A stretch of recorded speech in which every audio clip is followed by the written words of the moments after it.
Bonjour! Comme vous le voyez derrière moi, j'ai pas mal avancé dans mes projets.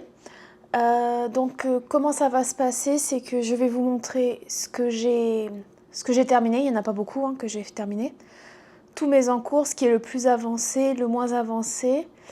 Je suis allée à un mini-marché, ça s'appelle un encan de toison. Donc ils vendaient des toisons de laine. Bon, je peux pas m'occuper de toisons de laine, c'est beaucoup trop de travail. Mais ils vendaient aussi de leur production de laine. J'ai fait quelques achats que je vais présenter en fin de vidéo et aussi parler des projets que j'aimerais faire avec potentiellement. Sans plus tarder, je vais commencer par ce que j'ai terminé.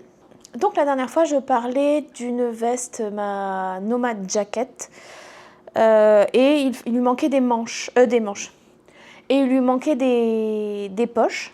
Une a été faite, puis la deuxième. Il manque juste à mettre à les attacher ensemble.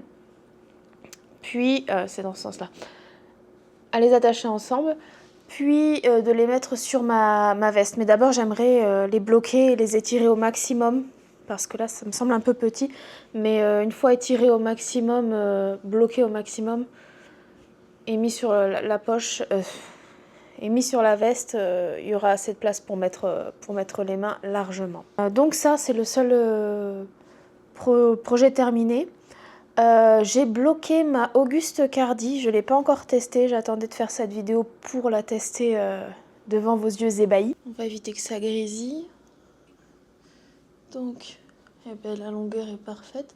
Alors je me vois dans le retour caméra, donc je sais même pas ce que ça donne, ce que vous allez voir. N'est-il pas trop mignon? Moi qui pensais que les manches allaient être peut-être un peu courtes, pas du tout. Le buste, oh, je pense, oui. Ça m'arrive pile poil à la bonne taille en fait. Donc voilà, j'ai aussi bloqué mes chaussettes, mais j'ai pas rentré les fils. Malheureusement, la machine à tricoter, je trouve qu'elle fait des mailles assez lâches. Je sais pas si je vais continuer à me servir de ma machine à tricoter les tubes pour de la laine de teinturière aussi précieuse que celle du bruit des aiguilles. Par contre, elles sont vraiment douces. Elles font vraiment l'unanimité. Tout le monde les trouve vraiment belles. Faut juste que je rentre les fils. Elles sont trop belles. Oh, puis la douceur. Je me prends un rail de chaussettes. Je me ferai des draps dans cette laine. Elle est vraiment douce. J'ai laissé le fil pendre avec le chat juste à côté. Quelle idée. Ce qui a avancé. Alors là, je vous retrouve en cours de route au niveau de ma Dagmar Jacket. Donc ce que je vais faire, c'est que je vais finir mon rang et puis je vais la présenter en bonne et due forme. Je termine mon rang. Il est long ce moment. En plus, maintenant que je sais faire les torsades sans aiguille auxiliaire, c'est vraiment rapide. Et même, je trouve ça agréable de faire des torsades. Parce qu'avant, avec la troisième aiguille, c'était vraiment compliqué. Enfin, c'était pas compliqué, mais c'était long pour rien. Je la faisais que tomber. Il fallait que je la cale sur mon tricot, sinon elle tombait. Là, ça peut même devenir un tricot que j'emmène partout. D'ailleurs, je l'ai emmené en voiture, ce tricot. Le motif, je le connais puisque ça fait un moment maintenant que je le fais, que je suis sur cette veste. Il rentre bien dans la tête. Je trouve facile parce que c'est pas sur des grands pans de motifs. En fait, j'avais fait une erreur dans les torsades sur la fin. J'avais pas fait assez de rangs endroits. Donc j'ai redéfait et j'ai refait. Donc là, en fait, j'ai avancé tout le dos et les demi-devants. Je sais pas à quel point on voit. J'ai rejoint déjà sous les emmanchures. Le dos, c'est des motifs, donc poinderie. On a des bébés torsades, donc des torsades avec deux brins. Puis des plus grandes torsades. Mais pareil, c'est toujours la même chose en fait. On continue continue tout du long le même motif. Sur le dos, on a des... Je sais pas comment ça s'appelle ce point, mais c'est aussi des torsades. Euh, c'est sur... je crois que c'est sur 5 répétitions. Ensuite, on revient là, mais les torsades sont dans l'autre sens, les bébés torsades dans l'autre sens. Puis du point de riz. Le demi-devant, pareil, point de riz. En fait, je crois que la taille, la largeur, elle va compenser avec le point de riz. Plus c'est large, plus c'est une grande taille, etc. Et donc le demi-devant, je suis allée récupérer les mailles. Puis on a augmenté. Donc on a augmenté tout le demi-devant. Pareil, même motif de torsade, point de riz. Ça prend pas énormément de temps, mais faut rester quand même concentré. J'ai un peu du mal le soir à rester concentré. J'ai plus envie de regarder des films que de rester le nez sur le tricot. Mais en attendant, ça avance bien. Et puis là, il me reste, je sais pas, 30-35 cm à rallonger. Puis les côtes et les manches. Puis la pâte de boutonnage et l'encolure. Donc ça, c'est un projet de toute façon qui va pas être terminé dans la semaine. Mais il avance bien. Je suis plutôt contente que ça avance aussi bien et aussi vite. Donc là, j'ai encore l'aiguille. Mais ça, c'est un projet que j'ai filmé dont j'ai filmé le processus. En fait, c'est la Olga Jacket, mais faite avec la machine à tricoter. J'ai traduit le patron pour l'adapter pour la machine à tricoter en aplat. Et après, j'ai bidouillé des techniques pour que ça donne le même rendu. Donc là, on en est à... Il y a un côté où ça a été cousu déjà. Donc la Olga Jacket, elle commence par le dos avec des rangs raccourcis que j'ai décidé de ne pas faire avec la machine parce que je ne maîtrise pas les rangs raccourcis sur la machine. Donc j'ai recalculé pour que ça donne exactement le même rendu, la même hauteur. Je l'ai faite avec la Peer Gynt de Sandnes Garn, donc la même laine avec laquelle elle a fait aussi son modèle. Sauf que comme ma machine à tricoter fait des tricotes lâches entre guillemets, j'ai dû réduire de taille. Donc je crois que ça c'est une taille S ou... Ouais, je crois que c'est la taille S. Donc pareil, donc j'ai fait le dos sur la machine à tricoter. Mais il y a une vidéo qui va sortir là-dessus où je me suis filmée du début à la fin. J'ai pas encore terminé d'ailleurs de filmer. Mais je me filme du début à la fin comment j'ai fait sur la machine à tricoter, les quelques techniques que j'ai faites. Et je donne pas trop de détails parce que ça dépend de la taille de chacun et puis de la machine de chacun. Mais en tout cas, ça a bien fonctionné. Donc voilà. Donc je les ai assemblés. J'ai tricoté le dos, les deux demi-devants et les manches séparées. Je les ai gardés sur, des mailles, comment on appelle ça? Comme si j'avais mis les mailles en attente. Et en faisant le... Donc j'ai relevé les mailles sur les demi-devants, par exemple. Puisque... non. J'ai relevé les mailles sur le dos. Parce que là, c'était des augmentations et que ça n'était pas monté sur des mailles provisoires. Et donc j'ai relevé les mailles sur le dos. Et comme les demi-devants étaient sur des mailles provisoires, j'ai fait un Kitchener Stitch qui rend un effet vraiment clean. Voilà. Donc j'ai attaché les deux demi-devants de cette manière, puis les manches aussi de cette manière. Je sais même pas si on voit bien. Donc ça fait vraiment un résultat clean. Les manches, c'est pareil, j'ai fait exactement la même technique. J'ai relevé le nombre de mailles demandées, le long du demi-devant et du dos. Et j'ai attaché avec un Kitchener Stitch, je veux dire, c'est vraiment propre, hein, avec les manches. Ensuite, ce que j'ai fait, là ça se voit pas bien, mais j'ai fait les côtes du bas pour pouvoir rattacher le bas et éviter que ça se balance partout. Et j'ai fait une couture invisible à l'aiguille, donc ça se voit même pas sous les emmanchures. Je suis même pas sûre que ça se voit réellement là où est-ce que j'ai cousu. Ça se voit peut-être un petit peu. Et sous la manche aussi. Donc là, ça fait 5 jours que je suis dessus. 5 jours pas complets, vraiment, où je travaille peut-être 1 à 2 heures par jour le soir dessus. Donc c'est vraiment rapide. Donc là, c'est la couture à l'intérieur. C'est vraiment, vraiment, vraiment rapide. Là, il me reste à faire la couture. Ben là, on voit bien à quoi ça ressemble, une couture invisible avant que je tire sur le fil. Si je tire sur le fil, par exemple, est-ce que c'est pas satisfaisant? Voilà. Oui, j'ai une maille beige qui est un peu desserrée, mais voilà à quoi ça ressemble une fois qu'on tire. Ça se voit vraiment pas.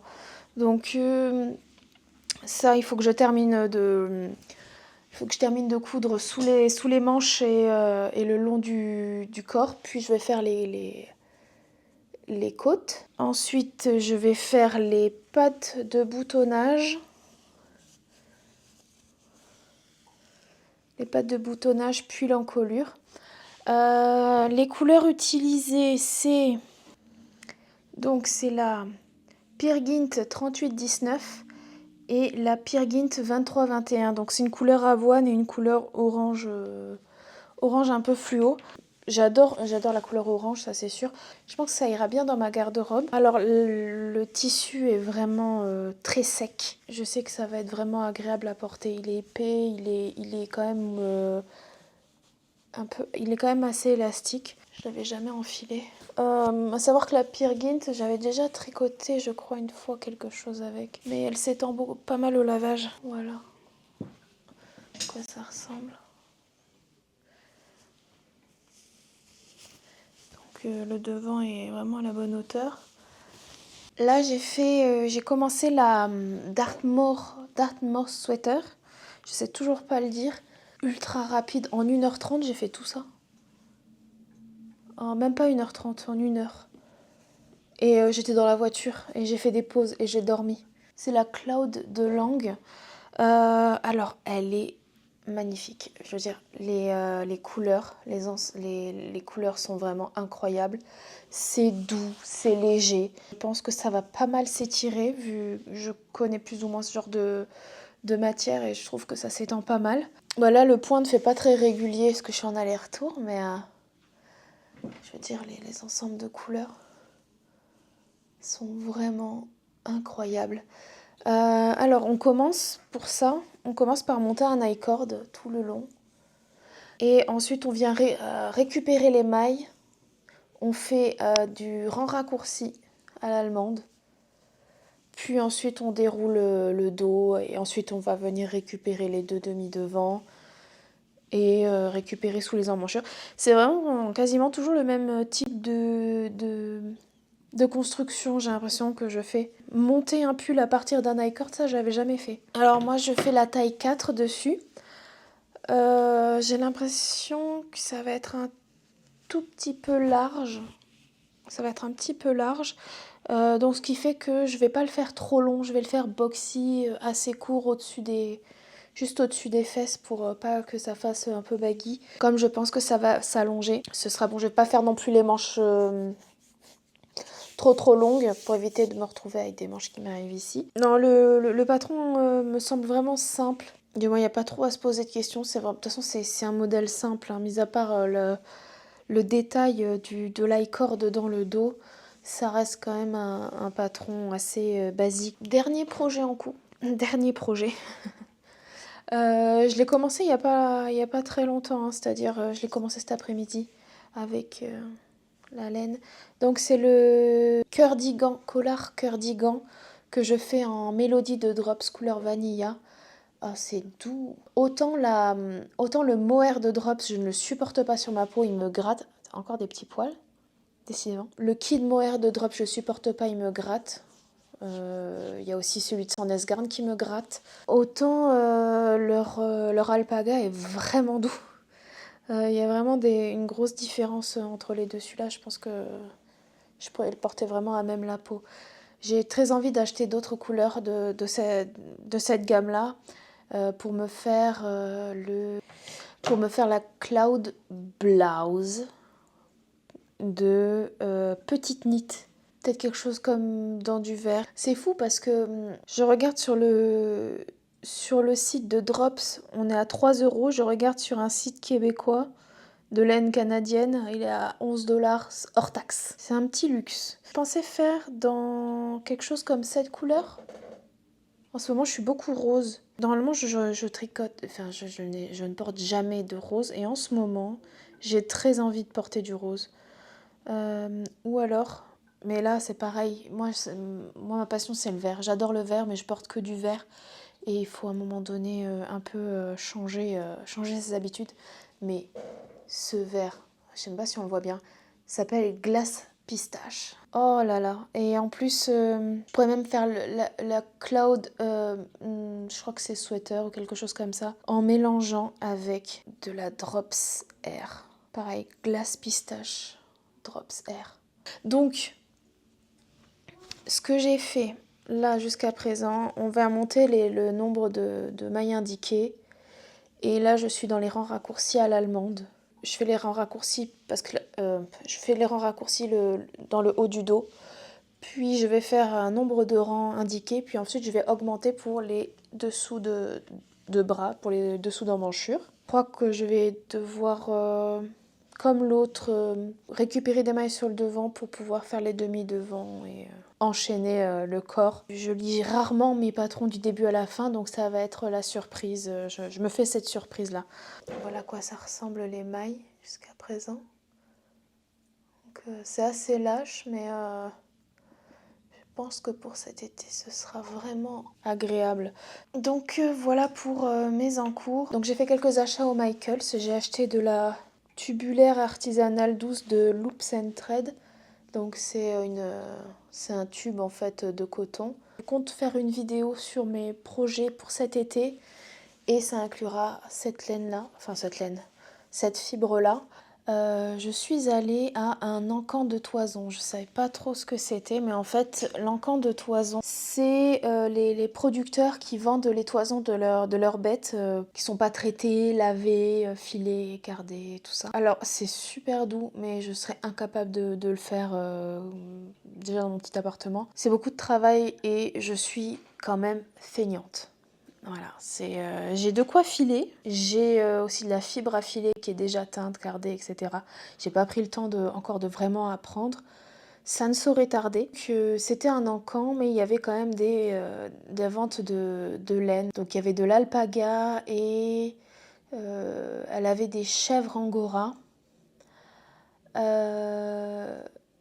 y avait donc j'ai pu aller visiter aussi la bergerie, la chèvrerie, je ne sais pas comment ça s'appelle. Il y avait des bébés trop mignons. Vraiment, j'en voulais un. Je voulais en ramener un à la maison d'ailleurs. Il y avait un gros bouc, un gros bouc qui surveillait ses femelles. C'était bah, j'étais vraiment au plus proche de la bête, on va dire.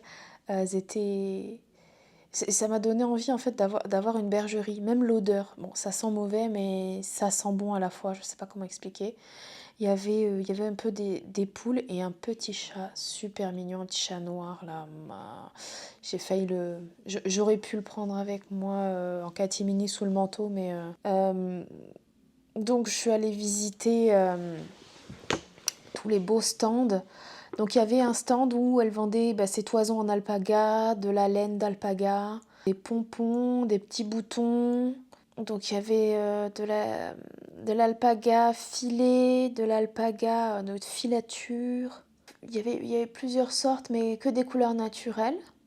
Et dans l'autre stand, donc qui était des chèvres angora, il y avait plusieurs gammes vraiment intéressantes.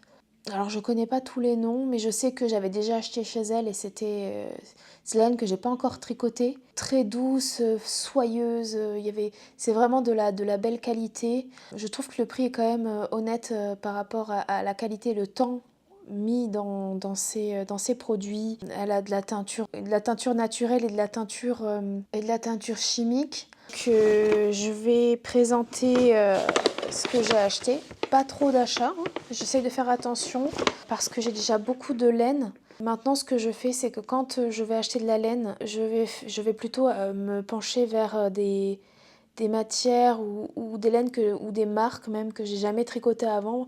J'aime beaucoup le processus dans le tricot. J'ai pris des quantités, des petites quantités. Pour l'alpaga, donc la ferme, c'est la vie en alpaga. Elle m'a montré des photos de ces bêtes et il y a des bébés d'1 an.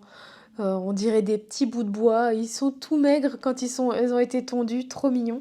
Donc j'espère aller les voir rapidement. Donc ça s'appelle La vie en alpaga. Ce que j'ai acheté, donc c'est un pompon de laine d'alpaga. Alors j'adore l'alpaga, vraiment.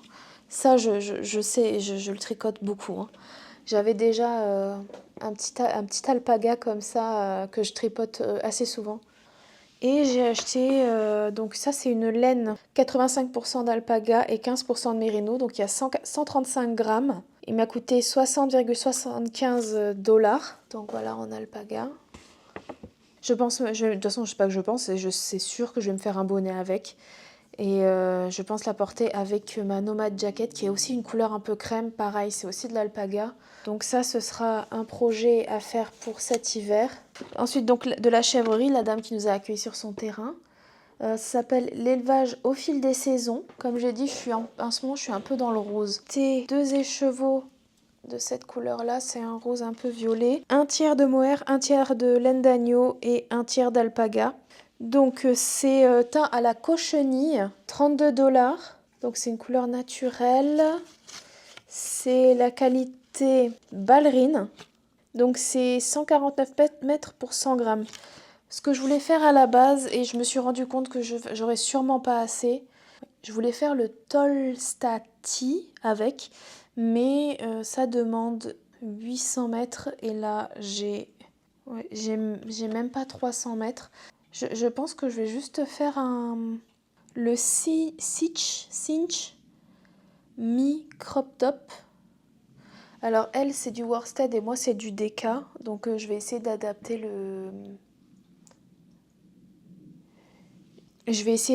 quand même l'échantillon.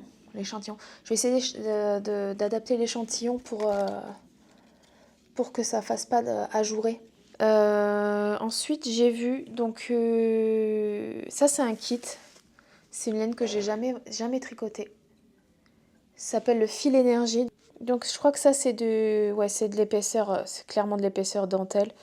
Donc il y a 2 fois 430 grammes, 860 mètres, 70% kit mohair, 30% laine d'agneau. Donc c'est le kit pour le châle moisson. Donc elle doit me l'envoyer par courriel, je ne l'ai pas encore reçu. Ça rend les points vraiment bien définis.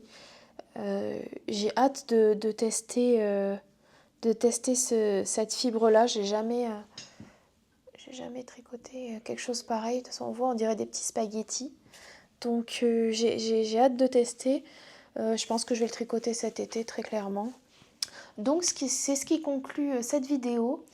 La vidéo qui sortira sera sûrement la Olga Jacket de Petite Knit Faite sur la machine à tricoter. Donc comment je l'ai fait de A à Z, le processus. Et puis c'est tout pour aujourd'hui. Donc je vous remercie d'être resté jusqu'à la fin. Et puis je vous dis à la semaine prochaine. Bye!